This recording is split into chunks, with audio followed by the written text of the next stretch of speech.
મિત્રો જય શ્રી કૃષ્ણ, જય મહાદેવ। આજે મિત્રો આપણે એક એવા શેઠની વાત કરવી છે કે જે જૂનાગઢની બાજુમાં જ આવેલા બિલખા ગામ, જે આશરે 20 કિલોમીટર જૂનાગઢથી થાય છે, ત્યાં ભગવાન શ્રી કૃષ્ણએ કેવી સરસ એમ કે આ શેઠ સગારસાની પરીક્ષા લીધેલી। તો ચાલો એના વિશે થોડી તમને માહિતી આપું મિત્રો। તો આજે આપણે જઈએ છીએ બિલખા પાસેના આપણા એમ કે શેઠ સગારસાની જે જગ્યા છે, ચેલૈયાની જગ્યા છે, તેની જગ્યાએ આપણે ભગવાન શ્રી લક્ષ્મીનારાયણના દર્શન કરીશું અને આપણે ત્યાં જઈએ છીએ મિત્રો। તો આપ સર્વે મારી સાથે ચાલો, આખો વિડીયો પૂરેપૂરો જોજો અને વિડીયો જોઈને આપને અનુકૂળ લાગે તો લાઇક, શેર, સબસ્ક્રાઈબ કરજો અને આ મારો વિડીયો બીજાને પણ શેર કરજો, જેથી આપણા એમ કે આ કાઠિયાવાડની આપણે જે સૌરાષ્ટ્રની ધરતી જે છે ખમીરવંતી, એમાં કેવા કેવા આ વણિક શેઠ પણ કેવા એક સરસ મજાનું ઉદાહરણ આપી ગયા કે ભક્તિ કેમ થાય। તો મિત્રો ચાલો આપણે આ ભક્તિમાં તરબોળ થઈએ, ભક્તિમાં રંગાઈએ, થોડીવાર માટે આપણે ભગવાનની ભક્તિ માટે અને આ ચેલૈયાની જગ્યાના દર્શને આપણે જઈએ। તો મિત્રો ચાલો હવે જય શ્રી કૃષ્ણ, જય મિત્રો। આજે આપણે જાણીશું કે જૂનાગઢ જિલ્લાના બિલખા ગામે આવેલી પવિત્ર ચેલૈયાની જગ્યા સાથે જોડેલી એક અનોખી અને ભક્તિથી ભરપૂર લોકવાર્તા। આ વાર્તા છે શેઠ સગારસાની, તેમની ધર્મપત્ની ચંગાવતી અને તેમના લાડકા પુત્ર ચેલૈયાની, જેમની ભગવાને અતિ કઠિન પરીક્ષા લીધી હતી। ઘણા વર્ષો પહેલાં બિલખા ગામમાં શેઠ સગારસા નામના ધનિક વેપારી રહેતા હતા। તેઓ ખૂબ જ દયાળુ અને ધાર્મિક અને ભગવાનના પરમ ભક્ત હતા। તેમની પત્ની ચંગાવતી પણ એટલી જ સેવાભાવી હતી અને તેમના ઘરની એક વિશેષતા એ હતી કે કોઈ પણ સાધુ સંત કે અતિથિ ભૂખો પાછો ફરતો નહોતો અને તેઓ માનતા કે અતિથિ છે એ દેવો ભવ। ભગવાને તેમના ભક્તોની કેટલી બધી આ એમ કે પરીક્ષા કરી અને એને પણ મન થયું ભગવાનને કે લાવો આની પરીક્ષા લઉં।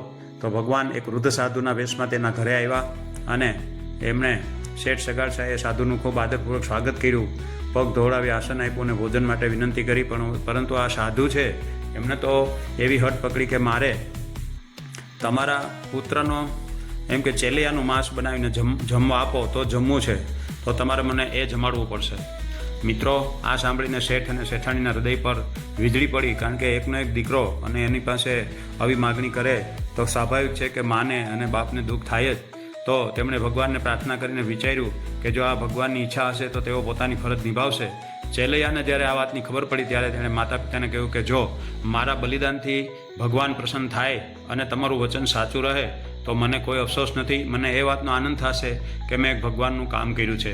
ચેલૈયાના આવા શબ્દો સાંભળી અને પછી માતા પિતાની આંખમાં તો આંસુ આવી ગયા, પણ ભક્તિની આગળ એ લોકો અડગ રહ્યા અને ભક્તિ એણે થવા દીધી। આ રીતે મિત્રો કહેવાય છે કે ભારે મનથી તેમણે ભગવાનની આજ્ઞાનું પાલન કર્યું અને સાધુ માટે ભોજન તૈયાર કર્યું અને ચેલૈયાએ પણ એવું કીધું કે ભાગું તો મારી ભૂમિકા લાજે અને ભોરિંગના ઝીલે ભાર મેરામણ માજન મૂકે અને ચેલૈયો એની છત ન ચૂકે। હું એકલો જમતો નથી, ચેલૈયાને પણ મારી સાથે જમાડો, એવું સાધુએ પછી કીધું। જ્યારે આ ચેલૈયાને ખાંડણીયામાં ખાંડી અને ભગવાનને થાળી પીરસી, હા, એ સમય કેવો હશે! એકની માતા એકના એક દીકરાને આ રીતે ખાંડણીયામાં ખાંડીને ભગવાનને જ્યારે પીરસે છે ત્યારે ભગવાને કીધું કે હું એકલો નહીં બેસું, ચેલૈયાને પણ બોલાવો। અને શેઠ શેઠાણી આશ્ચર્યમાં પડી ગયા કે તેઓ બોલ્યા કે મહારાજ એ તો આ દુનિયામાં રહ્યો નથી। તો સાધુ સ્મિત કરીને બોલ્યા કે એકવાર એને પ્રેમથી બોલાવો તો ખરા। અને બંનેએ રડતા અવાજે એવો અવાજ આપ્યો કે બેટા ચેલૈયા, અને એટલામાં ચમત્કાર થયો અને ચેલૈયા હસતા હસતા દોડતા આવ્યા અને જાણે કશું જ ન બન્યું હોય આ દ્રશ્ય જોઈને શેઠ અને શેઠાણી આનંદથી રડી પડ્યા। અને ત્યારે સાધુએ પોતાનું અસલી દિવ્ય સ્વરૂપ ભગવાને પોતાનું બતાવ્યું અને ભગવાને કહ્યું કે મારા પરમ ભક્તોને મેં તમારી ભક્તિ, સત્યનિષ્ઠા અને અતિથિ સેવાની પરીક્ષા લીધી અને તમે પરીક્ષામાં સંપૂર્ણ પાસ થયા છો, સફળ થયા છો। તમારું નામ અને ચેલૈયાનું બલિદાન યુગો સુધી અહીંયા યાદ રહેશે। ભગવાને તેમને આશીર્વાદ આપ્યા અને કહ્યું કે જ્યાં આ ઘટના બની છે તે સ્થાન ભક્તો માટે પવિત્ર તીર્થ તરીકે સ્થપાશે અને પ્રસિદ્ધ થશે। આજે બિલખામાં તમે જાઓ ત્યારે ગામની પહેલાં જ ચેલૈયાની જગ્યા આવે છે અને લાખો ભક્તો અહીંયા આસ્થાનું કેન્દ્ર છે એટલે અહીંયા આવે છે, દર્શને આવે છે।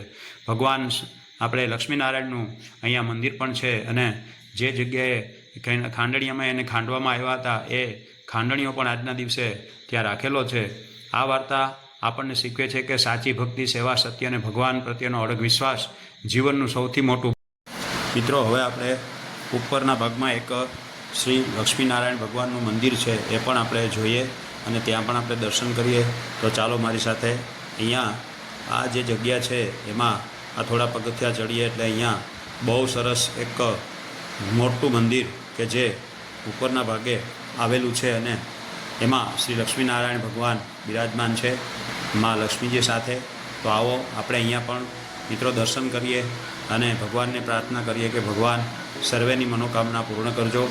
તો આપણે અહીંયા પહેલાં ગણપતિ મહારાજને આપણે વંદન કરીએ. બોલો ગણપતિ મહારાજની જય. બાજુમાં હનુમાનજી મહારાજ છે એમની પણ આપણે હનુમાનજી મહારાજની જય બોલાવીએ છીએ. અને મિત્રો આ લક્ષ્મીનારાયણ ભગવાન સાક્ષાત વિષ્ણુ ભગવાન અને મા લક્ષ્મીજી અહીંયા બિરાજમાન છે. મિત્રો આ લક્ષ્મીનારાયણ ભગવાનના દર્શન બહુ અલૌકિક છે. અહીંયા આપ જ્યારે પણ આવો ત્યારે ખાસ આ કમળ ઉપર બિરાજમાન સરસ મજાના લક્ષ્મીનારાયણના દર્શન અવશ્ય કરજો. મિત્રો આ એકદમ સુંદર અને સરસ મજાની પ્રતિમાજી આપણને એકદમ જીવનનો મોટો લાવો આપે છે મિત્રો, કે આપણું જીવન અહીંયા એક દર્શન કરીને પણ સફળ થાય છે.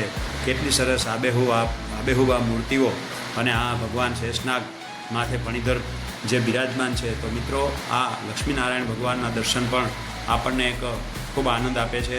હવે આ મંદિરની ઉપરનો જે પરિસરનો આજુબાજુનો ભાગ છે એ પણ હું આપને અહીંયાથી બતાવું છું. તો મિત્રો આ બહુ વિશાળ જગ્યા છે.